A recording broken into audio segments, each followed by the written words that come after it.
Well, in order to get to the origin of the Swappers column, and incidentally, spell it with an O. That's the old-fashioned New England way of saying swap, S-W-O-P.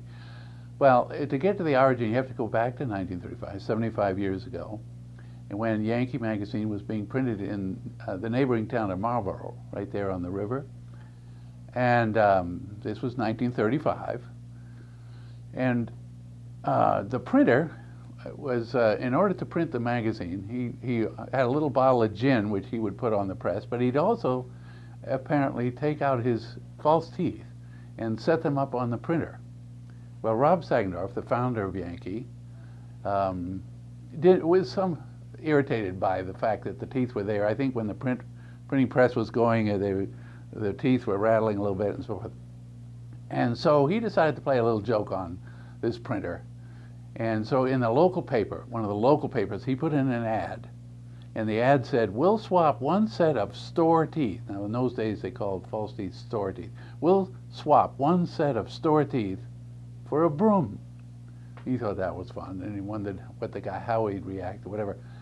The next day, when the paper came out one day, the next day he went to the office down there in Marlborough, and waiting in front of the office was like 8 women with brooms in their hands. He said, "Aha! There's something to this swap thing."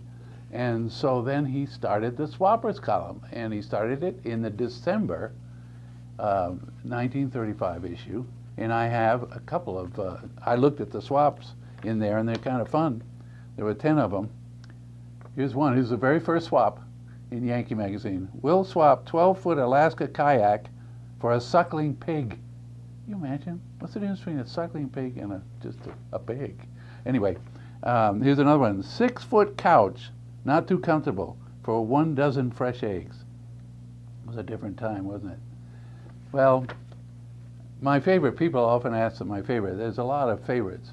But my favorite I did bring, it's from the, I think it's November, I have it here, yeah, November 1984. No, February 1984. This is my favorite, okay? "We'll swap handmade size 5 champagne colored wedding dress with applique lace and chiffon skirt and size 5.5 keepsake .17 carat diamond ring for a wood and coal burning stove." Now, you know, there's a story in there somewhere.